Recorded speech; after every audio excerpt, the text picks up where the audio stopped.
que t'aimes pas? Qu'est-ce que t'aimes pas manger? T'aimes tout manger? Quelle chance elle a! Le contraire. Alors il y a trop de choses que t'aimes pas manger. Elle construire l'enfant, comment il aide, comment il participe, son impact sur l'éducation, donc à travers 3 spécialistes. L'art thérapeute est un artiste formé, c'est un artiste déjà, formé sur la relation avec les publics en difficulté. Donc il y a toute une formation clinique, on va dire, à savoir qu'est-ce que c'est la schizophrénie, qu'est-ce que c'est l'autisme, parce que chacun peut travailler, s'expérimenter dans des domaines comme ça, sans savoir. Donc en plus il doit faire un travail sur soi, comme chaque psychothérapeute. Donc il va proposer la création dans un but de permettre au sujet de se réparer.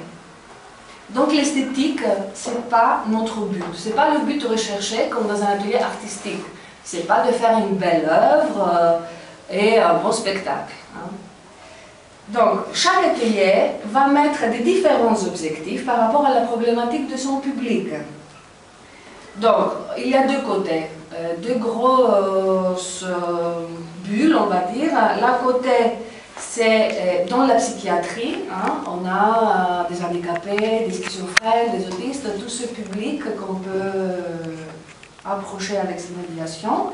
De l'autre côté, on a le côté de la psychopédagogie, donc c'est tout ce qui est apprentissage. Mais apprentissage avec une médiation. Force est de constater que je fais de la prose sans l'appeler, je fais malgré moi ou avec moi-même de la thérapie en permanence, puisque du moment qu'on a un atelier de théâtre, on ne fait pas de la vente de cacahuètes ou de pois chiches, on travaille avec l'être humain, avec la matière humaine, avec l'âme humaine, avec les émotions humaines, avec les sens, avec le corps, etc., avec la voix, avec l'autre, l'alter, celui qui est en face de moi, avec moi. On s'intègre justement au groupe. Le groupe peut être un support ou un espace où on se cache, etc. Donc forcément, quand on fait du théâtre, on est déjà dans des choses qui touchent l'être et forcément tout ce qui est de l'ordre du psychologique ou du psychique, et comme dans la vie de toute manière. Donc le lien est très très fort et petit à petit je me suis aperçue que je me retrouvais dans des réunions comme ça où on parlait d'art-thérapie et alors que c'est pas au fait je me présente plus comme quelqu'un qui conçoit et qui imagine des ateliers de théâtre et qui les en fonction du pourquoi plus que jamais je pense que l'art est vecteur de thérapie, c'est parce que notre société aujourd'hui elle a quitté justement tous les rituels, elle s'en est éloignée, on est de plus en plus dans le monde moderne occidental en tout cas, éloigné de notre être physique, psychique, parce qu'on a tout remplacé par la vitesse, la consommation et le virtuel. Et on ne s'exprime plus, on communique plus, mais on s'expose.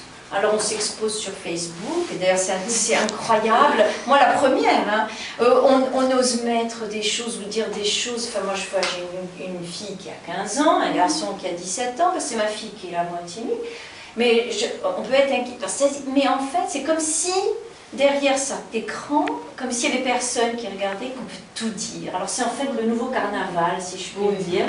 Mais malheureusement, il n'y a peut-être pas... Mon problème, ma réflexion, c'est pas que ça existe, c'est juste de ne pas déconnecter avec l'autre, celui qui est ici et maintenant, l'être de chair et d'os, avec un esprit, avec un cœur, avec une âme, qui parle à son voisin, qui s'inquiète de sa mère, qui réfléchit, etc., qui communique réellement, et pas qui s'expose, et qui confond exposition et communication.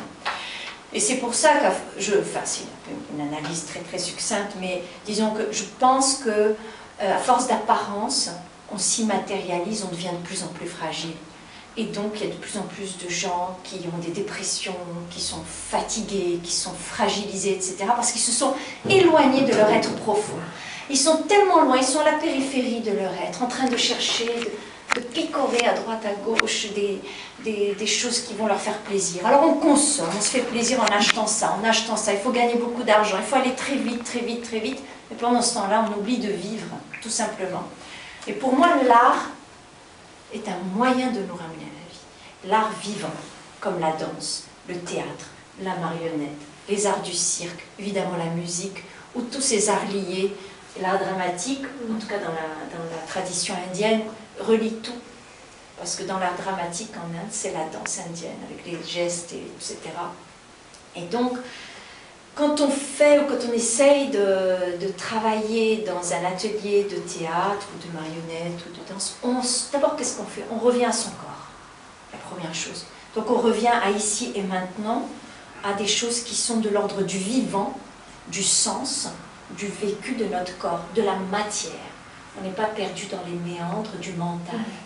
Parce qu'il y a aussi, on est de plus en plus dans une société, on nous assoit pendant des heures et des heures, c'est très bien le savoir, apprendre des choses, et malheureusement, on se met avec le corps et les 5 sens. Prendre conscience de ces 5 sens.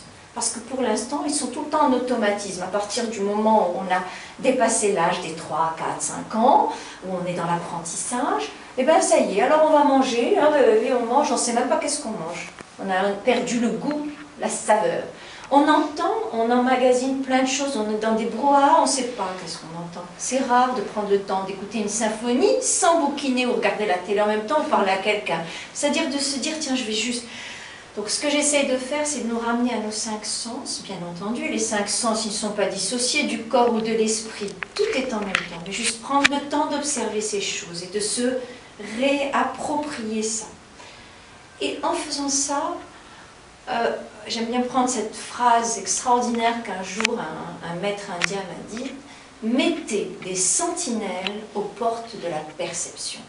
Et qu'est-ce qu'il voulait dire par là? Préservez-vous. Parce qu'aujourd'hui, justement, nos 5 sens, on les utilise de façon automatique. Et bien, on est là, on emmagasine tout ce qui est bien, tout ce qui n'est pas très bien. Ce n'est pas une notion morale, hein, de bien ou de mal. C'est juste qu'on est comme des grosses éponges. On absorbe, on absorbe, on absorbe tout sans trier. Si bien qu'à la fin, ben, on explose de tout. Il y a trop, il y a un trop plein. Et on n'a pas trié au départ. Et on est juste des espèces d'éponges qui absorbent et qui sont gavées ou qui se gavent elles-mêmes en oubliant de choisir. Je choisis ce que je veux vraiment voir, ce que je veux entendre, ce que je veux communiquer ou échanger ou dire. On peut même dans une communication, si on est les 5 sens éveillés, si on sent que par exemple on est dans un lieu ou un espace avec quelqu'un qui n'est pas positif pour nous, il n'y a pas besoin d'envoyer quelque chose de l'ordre du négatif, mais juste se préserver, d'être conscient de ce qui se passe, de pas, une heure après, se dire « oh là là, je me sens mal, qu'est-ce qui s'est passé ?» Et en fait, on a absorbé sans apercevoir des tas de choses négatives. Alors c'est vrai que si on prend ça un petit peu tôt avec les enfants, c'est déjà leur donner des outils de travail qui sont intéressants. Et avec le théâtre, on peut le faire parce qu'on va jouer avec tout ça. Et justement, sur un plateau ou pendant un stage de théâtre, ce qui est important, c'est de s'exprimer et d'être dans le jeu. Et c'est là où je rejoins aussi cette notion qui est, moi, mon credo, vraiment, c'est que le jeu, J-E-U, c'est égal à jeu, J-E, Paris de Narcisse, etc. Mais c'est très important parce que, là, on rejoint encore ce que vous disiez sur les enfants, je vais aller un peu plus vite, je vais sauter toute une partie, c'est que le jeu, J-E-U, qu'on a à la naissance. Un enfant, un bébé, il s'éveille par le jeu. Vous lui faites ça, vous chantez, c'est ça qui l'éveille à la vie. Bien sûr, l'amour de sa mère, la force vitale de l'amour, c'est ça qui va le faire grandir. Mais le jeu aussi, un enfant qui n'a jamais la possibilité de jouer ne va pas se développer de la même manière qu'un enfant qu'on sollicite par le jeu très très tôt. Un enfant il peut apprendre des langues beaucoup plus tôt qu'on imagine, des tas de choses, juste par le jeu, le côté ludique. Et donc développer son imagination créatrice, etc. Et ce jeu, d'ailleurs, on va commencer à se perdre chez les ados, ce jeu naturel qui est égal au jeu, parce qu'eux, ils sont plutôt envahis par l'angoisse de paraître, être vraiment à la mode, être comme les autres, il faut que j'ai les mêmes trucs avec la même marque, le machin, etc. Et du coup, il perd son jeu à lui, son identité à lui, il le perd et il ne joue plus. Il n'est plus dans le jeu de la vie, de la création, il commence à rentrer dans le moule dont on parlait un petit peu avant, le stéréotype, etc.